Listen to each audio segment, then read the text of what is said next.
Hey guys, and welcome to today's vlog post in which I describe the plot to the version of Batman vs Superman that I would write if I were a screenwriter for Warner Brothers. And I came up with this a few nights ago when I was being kept awake by a combination of thunder and lightning and a very, very loud dog. Which just barked for hours and hours and hours until it was about 1 in the morning, by which time I had finished my perfect film idea. Or at least I think it is. You might think it's rubbish, and it would not surprise me if you think it's rubbish. But this is just how I would write it, and if you want to give feedback, please do. Okay, so our movie starts off in the 1990s. The reason it's the 1990s is going to be explained later. But it starts off really as a montage of Gotham City at night, accompanied by epic music. I'm ideally thinking of Shirley Walker's second Batman theme tune. The one that goes da da da da da da da da da. Okay, so it's going through there, and it looks awesome and dark and exactly the way you want Gotham to look. And then the camera pans away to show a teenage girl who's walking her dog in Gotham Park at night, when suddenly the park gets struck by this giant glowing green meteorite, and it looks like she's been killed. Don't worry, she hasn't, and this will be very key to the plot later. Next, we flash forward to the present day, and we see Lex Luthor complaining about serious and financial and personnel losses to his company after Superman and Zod, God, I nearly called Zod God then, after Superman and Zod practically destroy Metropolis in the previous film. And he's had evidence exposed due to their breaking his buildings that might possibly link him to some weapons trafficking. So he is very angry with all this, and he finds it insulting that people are idolizing this alien Superman who did absolutely nothing to earn his power. He just has it because he's an alien on Earth. So, out of a combination of bitterness and envy, Lex Luthor creates this plan to use genetic engineering technology from his Project Cadmus connections to create a sort of xenomorph monster which, due to a little bit of fan service, will greatly resemble Doomsday in appearance. And he wants to make this powerful enough to destroy Superman like swatting a fly. And Luthor knows, because of this, that he needs to come up with a plan B.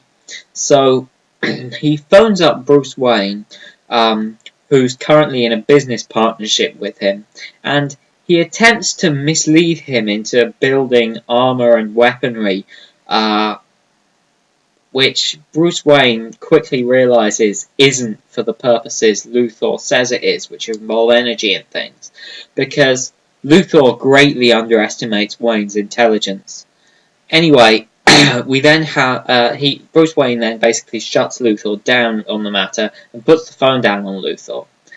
And next we have any kind of generic scene between Clark Kent and Lois Lane in order to actually establish some of their characters and to develop them in a way that we never really got in Man of Steel.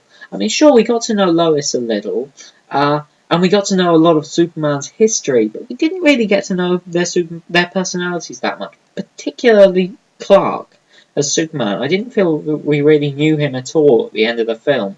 So I really want there to be a fairly long scene, really, between him and Clark and Lois, just so we get to know who they are. But next we see Lex Luthor, who is very frustrated because his attempted dealing with Bruce Wayne went wrong, and out of his anger he decides to send the creature after Superman too early.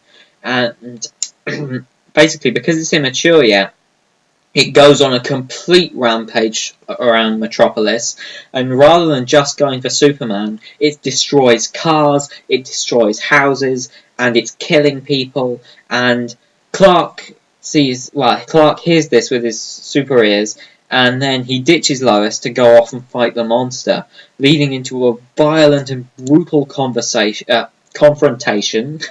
God. It's a good thing I don't make typos very often.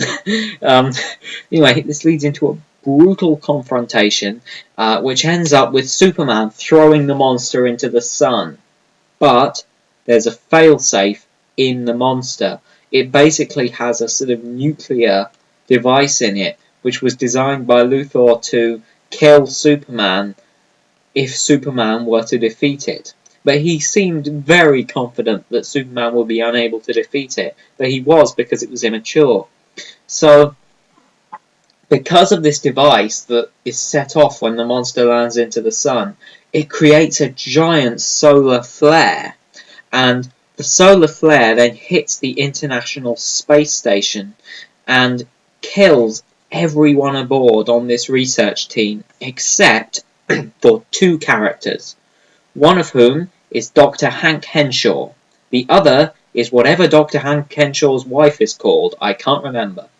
Anyway, these 2 are escape the shuttle, and they get down into their escape pod, and they jettison out back to Earth. And they, of course, report the incident and everything. And next we see Lex Luthor, who has found some of Superman's blood following his confrontation with Luthor's Doomsday monster. And he examines it, and he notices striking similarities in trace elements with both his blood and a meteor that landed outside Gotham 20 years before. And then he notices some connections between this meteor and Superman's blood and the bodies of several people who were recently found killed in Gotham. And they were killed in an interesting way because their bodies were inexplicably turned into a green glass, which is where the chemical data came from. So, Lex Luthor decides he's going to formulate this plan to completely destroy Superman's reputation and basically everything about Superman. So next we see Batman investigating these so-called glass deaths, and him, Robin, and Batgirl, this is the Tim Drake Robin because he's awesome, are holding a stakeout of the area where the deaths took place, and they spot 6 thugs and a woman who are mugging a young couple, and they suddenly notice that the forehead, well, not so much the forehead, the entire top half of his head of one of these guys is made entirely out of this mysterious green glass, which makes his brain visible. And he's based on the supervillain the Id from Batman and Robin issue 26, pre-New 52 issue 26, before you get the wrong Batman and Robin issue 26. So the 3 see this, and they immediately decide these are the guys who are turning people green or whatever. They know that they have a connection to it at very least, though they're not entirely sure exactly they're doing it. They know there's a connection. So the 3 basically easily overpower the goons, and they have a bit of a confrontation. It's kind of an awesome fight scene, and this fight scene will be accompanied in part by the awesome Danny Elfman Batman theme. So the woman gets away, but they overpower all the goons. And Batman takes the Id up to the top of a skyscraper to get him to talk about who he was working for. But the Id calls his bluff, citing Superman's famous no-killing rule. So Batman punches the Id in the face, not so much out of anger, but because he realizes that there might be a clue to who he's working for in the chemistry of the glass. So, in his punching him in the face, it chips off a piece of the green glass from the man's forehead, which Robin then picks up as a souvenir because he didn't realise that Batman was punching him for a specific reason. So, next, because Batman hasn't been able to get the Id to talk, he immediately hands the Id over to Commissioner Gordon, and then asks Robin for the piece of glass which he noticed Robin picking up. And then Robin can have an "oh man, I never get a souvenir" scene, which might be slightly funny depending on how well it's written.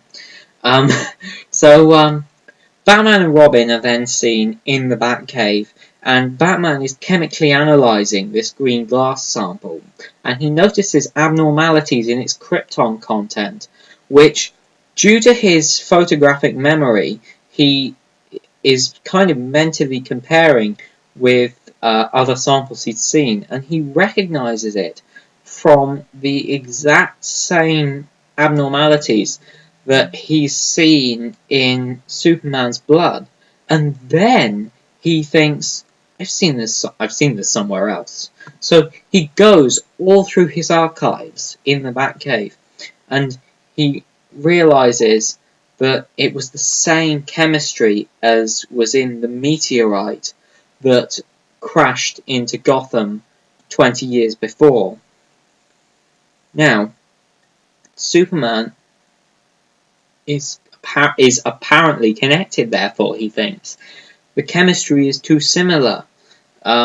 Superman might well have the power to turn people into glass, he thinks. And he might be using this in some sort of homicidal maniac, I'll vent out my frustration by killing people way. So Batman decides he's not going to take any risks, and he builds himself a Superman Buster robotic batsuit. Then we see Hank Henshaw's wife dying of stage 4 blood cancer, whilst Hank Henshaw is crying and really feels absolutely depressed, and there's some touching and sad dialogue of this happening in the hospital bed. And Henshaw knows that because he was in the ISS at the same time, the exact same thing's going to happen to him, and he knows he's already been diagnosed with the same blood cancer at stage 3, and he knows it's going to progress because it will. And he realises that LexCorp are the only people who have the nanotechnology to heal him.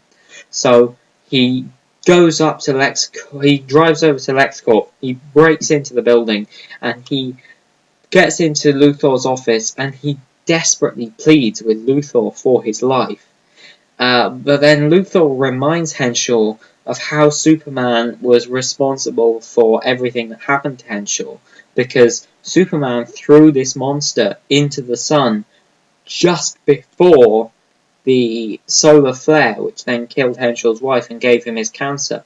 So he tells him Superman is responsible to everything, and he tells him this in order to incite this vengeful side in Henshaw's personality.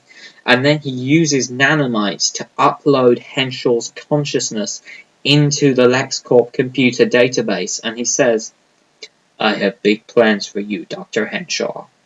You had better not disappoint." Next, we see Clark Kent and Jimmy Olsen attending a mystery press conference held by LexCorp, and the two engage in a kind of witty to-and-fro conversation before it starts. We get to add some not quite so dark, fairly family fun enough. We get to add some nice humour, and we get to know Jimmy Olsen a bit. So Clark suddenly becomes very surprised when he sees that not only has Lex Luthor stepped up to the podium, but Bruce Wayne has too. And they both proceed to explain that their separate data both clearly shows that Superman is behind the murders in Gotham. Of course he isn't, but we'll explain why they think it's him later. Or we'll explain why it looks like it's him later. Now, Clark, obviously knowing this to be untrue, questions Luthor and Wayne about how they got their samples and what possible motive Superman could actually have for doing any of this. Now, neither Luthor nor Wayne give a definitive answer, because Luthor doesn't want it to look like he's a he's an evil supervillain, and Wayne doesn't want people to know that he's Batman. So, it doesn't matter though, because the seeds of fear and unrest against Superman have been sown, and they grow and grow in the public consciousness. Now, Clark Kent as Superman later that evening flies up to Lois's apartment to convince her that he is this righteous hero. He is innocent of this. But Lois is really rather confused by it all, and she tells Superman to get out. And the conversation turns very emotional, and he flies away. Much like I just flew away to my plug socket. So, next we see Hank Henshaw awakening in a new nanotech body, which looks exactly like Superman, but which has a cybernetic interior. Now, Luthor is proud of his work, and he congratulates Henshaw, who's kind of also undergoing a bit of a nervous breakdown. And he congratulates him on being such a great test subject. And then he gives Henshaw a Superman costume and informs him of his plan to falsely incriminate Superman. And he asks if Henshaw will join him. Now, Henshaw agrees, and Luthor knows he has to keep his plan completely secret. So he shoots his lab technician in the head and then uses the nanobites to eat the lab technician's body. So there was no evidence that the lab technician was ever there, and now there's no possibility of his plan coming loose.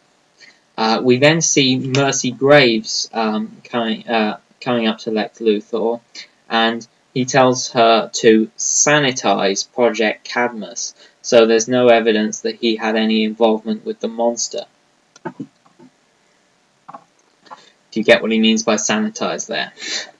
Now, whilst all this has been going on, public mistrust in Superman has been growing and growing, and fear and paranoia about him has been catching up in the media and been growing, and large-scale protests have started, demanding that Superman leaves the planet. Now, Clark and Lois are both seen interviewing protesters, and they're all visibly distressed, both the protesters and Clark and Lois. Now, Clark gets a phone call from his mum, as in Martha Kent, of course not his dead Kryptonian mother, and Martha believes Clark is innocent, and she suggests that he visits her in Smallville so they can work things out. And Clark agrees to this, because, well, why not? He needs to talk to his mother. He's in a very stressful situation. So, next we see Luthor heading to Gotham City to investigate the Glass murders himself. And he finds a mentally unstable woman in the vicinity of the attacks. This is the same woman who we saw earlier escaping from the attacks before, and the same woman who we saw at the start of the film being struck by the green meteor. Now, she's now going by the name Sister Crystal, based on the supervillain Sister Crystal from Batman and Robin issue 26.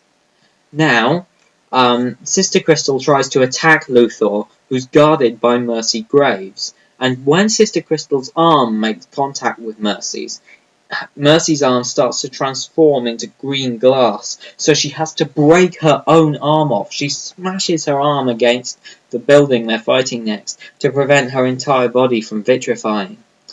Luthor manages to talk the two out of fighting and convinces Sister Crystal to join him. Because Sister Crystal, when she touches people, they transform into this green glass.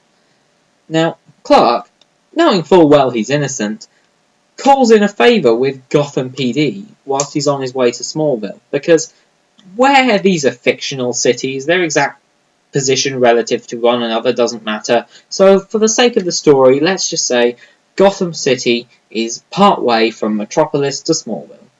So, he calls in a favour with a guy from Gotham PD as a journalist to take a look at one of the glass victims, and once he's in the morgue, Superman immediately develops a headache, which, due to his strength from the sun and everything, he's never had before.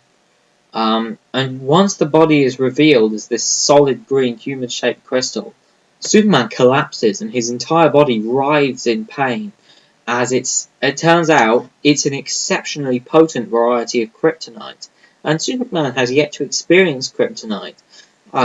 let alone a type produced by a supervillain's body. Now, Clark is writhing on the floor. He's in agony, and the morgue attendant realizes what's going on, and he covers the body and pushes it into the morgue and closes the door. And Superman realizes some things. He realizes that this morgue attendant might realize that I'm Superman from this, and if he does, he'll also know that I have a weakness. And even if he doesn't realize I'm Superman, if it becomes public knowledge that I'm Superman, then this weakness will become public knowledge too. So Superman does the only thing he can do. He uses the memory erasing kiss from Superman 2 on the morgue attendant, which makes for a slightly awkward, potentially slightly comedic scene. And then once he's certain the morgue attendant doesn't remember anything that just happened, he heads to Smallville.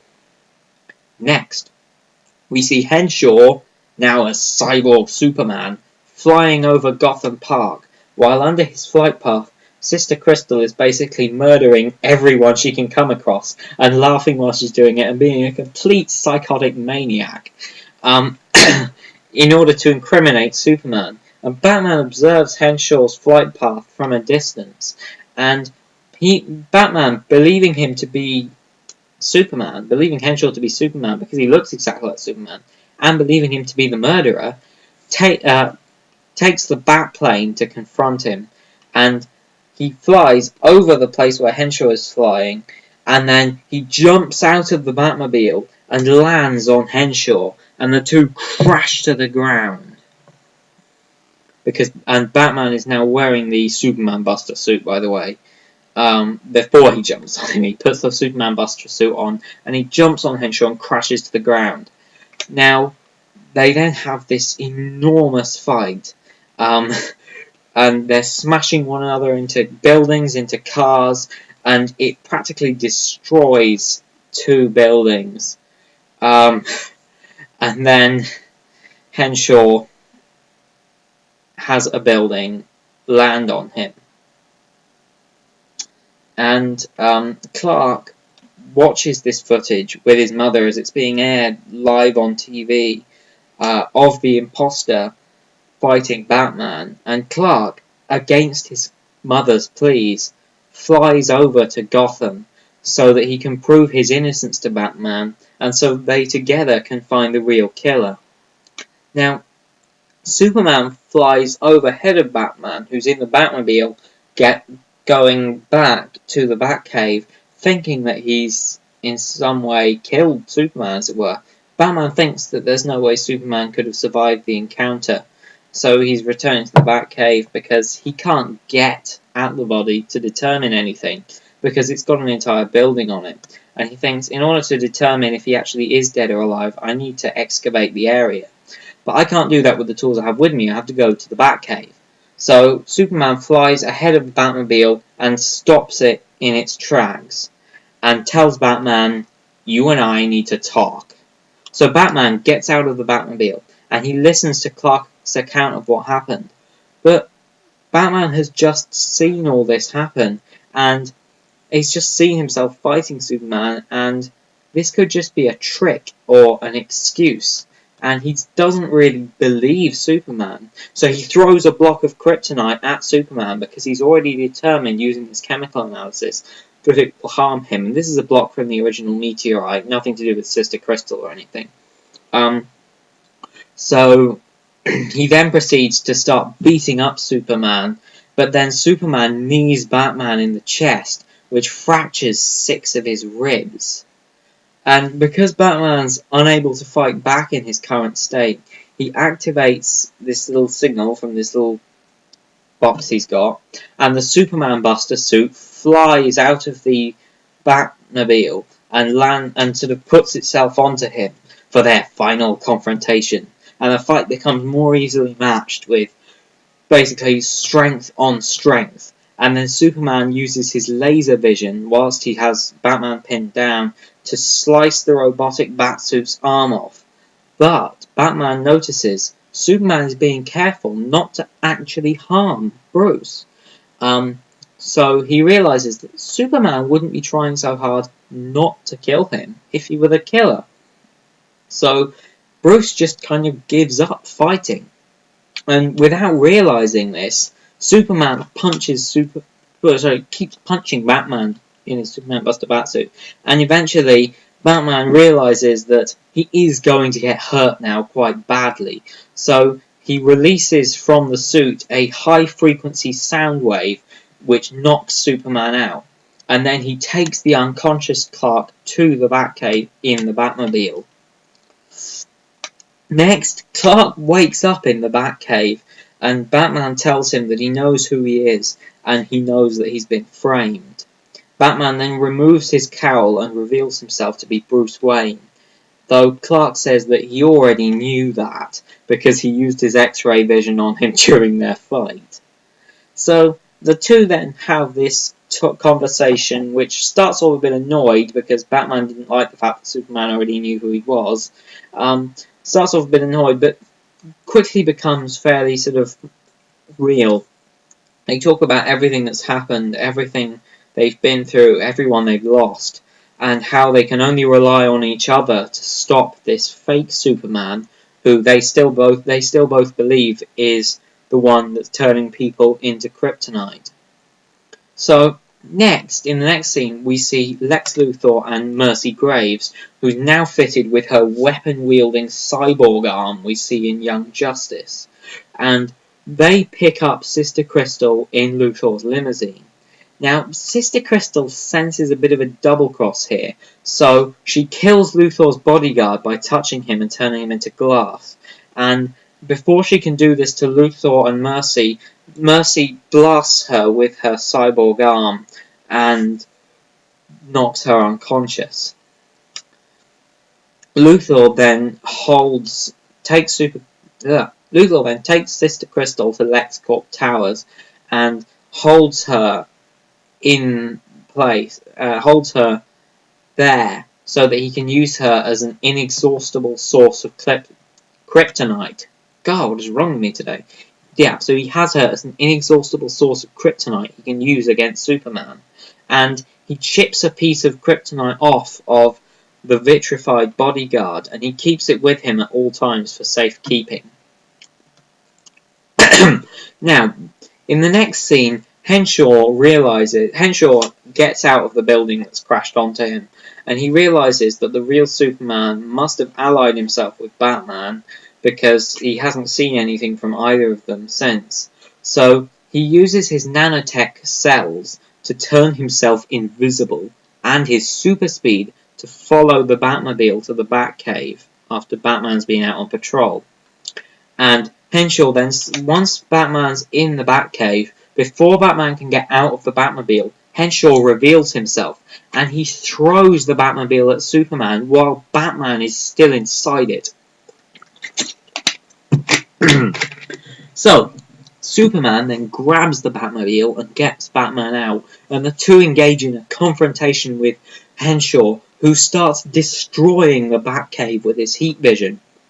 He shoots it at the Batcomputer, and the Batcomputer explodes. He shoots it at the giant mechanical T-Rex, which Batman has in the Batcave for some reason, and it splits in half, and it crashes down onto all of these other things that are in the Batcave, and there's sort of dust flying around everywhere, and there's explosions happening everywhere, because why not? They make it more exciting. And we then see Alfred, who's got a good line of sight at Henshaw, and he pulls out a pistol.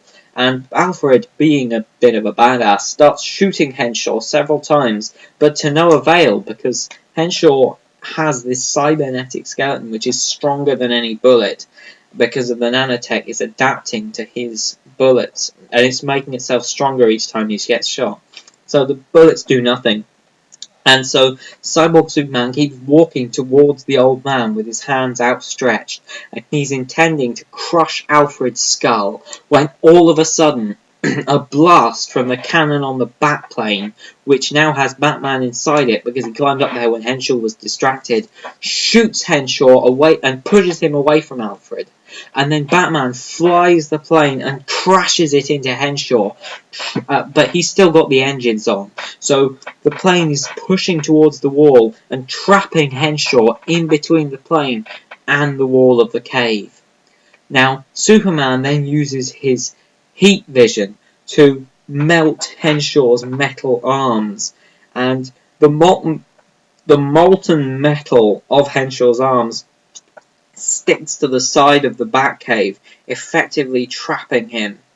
So Henshaw now can't move at all, and Henshaw, in his anger, uses his laser vision, and he cuts off a stalactite, which collapses from the roof of the Batcave and smashes into the front of the Batplane, pushing it onto the floor. And Batman jumps out in time before the Batplane explodes. Anyway, so Henshaw is now stuck onto the side of the Batcave, and he's shooting everywhere with his laser vision in intense anger. And then all of a sudden, Batgirl and Robin come into the Batcave, and Henshaw suddenly has something to direct his anger to, and he points his laser beams at the pair of them. And Superman sees that Cyborg Superman's head is heading towards them. So he rushes in the way using his superhuman speed, and he gets in the way of these I-beams just in time. So Superman is then taken out by these I-beams and seriously injured as a result. So Superman is basically out of the fight. He's alive, but he's really quite badly hurt. Now, Batgirl and Robin are told by Batman to search for an EMP so that they can deactivate Henshaw. But Henshaw is still shooting beams in random directions due to being unable to move. Now, Batgirl finds the device, but she's not familiar with it. She hasn't actually been taught how to use it by Batman. So Batman basically says, toss it here. So Batgirl tosses the EMP to him, and Batgirl tosses the EMP to Batman, and Robin realizes that because Cyborg Superman is still shooting his I-beams everywhere, because he'll be able to see this EMP device, and he'll be able to shoot it out of the sky.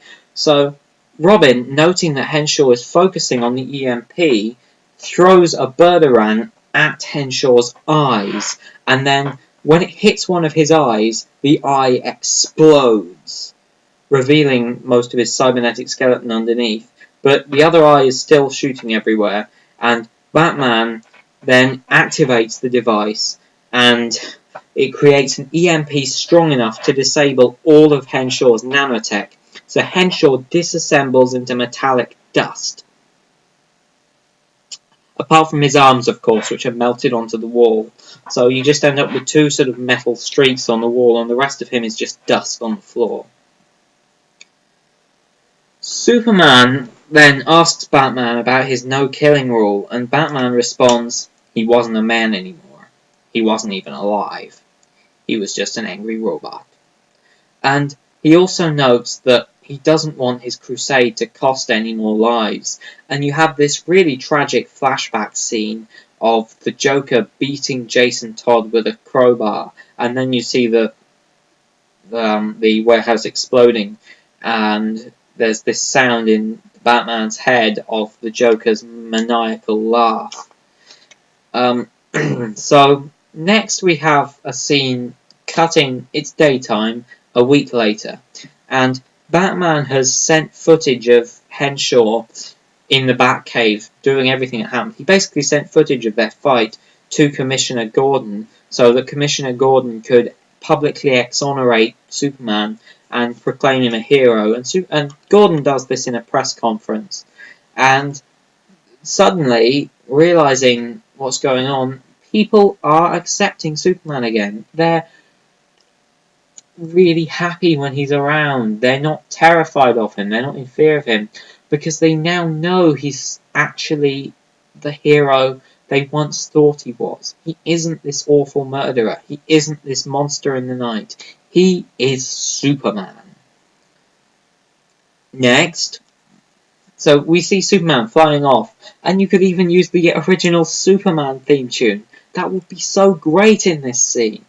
So next we cut again to 2 weeks later, when Batman and Superman each receive a sort of psychic communication requesting that they meet on a small uninhabited island in the Atlantic, where, because I'm a fan of both pre and post New 52 Justice Leagues, more pre New 52 but post is still okay, they meet up with Wonder Woman, Aquaman, Martian Manhunter, The Flash, Cyborg, and Green Lantern. And because his cape is awesome, this is Alan Scott Green Lantern. It's just an awesome cape, okay? I know he was never a member of the Justice League. He was in the Justice Society and whatever the other one is, but he has an awesome cape, so it needs to be him in my version. And they tell them that they've received an alien communication from a planet called Apocalypse, which threatens to destroy all life on Earth. Then we have the end credits. But it's not over yet, because there's a post-credits scene in which we see Lex Luthor in his lab, very angry about how his plan to kill Superman failed, but he's also very, very pleased because he's perfected his nanotech and he has an inexhaustible source of kryptonite to use against him. And we see him talking about this to Mercy Graves whilst he's building his sort of cyber fight suit that we see in things like Batman, Superman, Public Enemies. He's building his, we'll call it a Lexo suit because that's what the equivalent thing is called in Superman, the animated series. But then the camera pans out and it reveals that Luthor has actually created hundreds of nanotech cyborg supermen. And none of these cyborg supermen have Henshaw's minds. They're all completely slaves to Luthor's will. And Luthor remarks that he's now completely unstoppable, and he'll be able to completely destroy Superman. And he's now becoming the most powerful man in the history of humanity, and no one can stop him. No one can do anything about it. And then it cuts to black. Ultimate cliffhanger ending. What's going to happen next? So that's how I do it. I'm sure it's probably not how you do it, but it's just how I do it. So if you work for Warner Brothers and maybe like it, feel free to send it to the animation department, since it's definitely not going to be a live action film now they've already made theirs. Well, that's that. Cheerio. Feel free to like and subscribe, or dislike, or call me a pillock, or something, because I know people will want to do that, because they always do. So, that's that. Bye.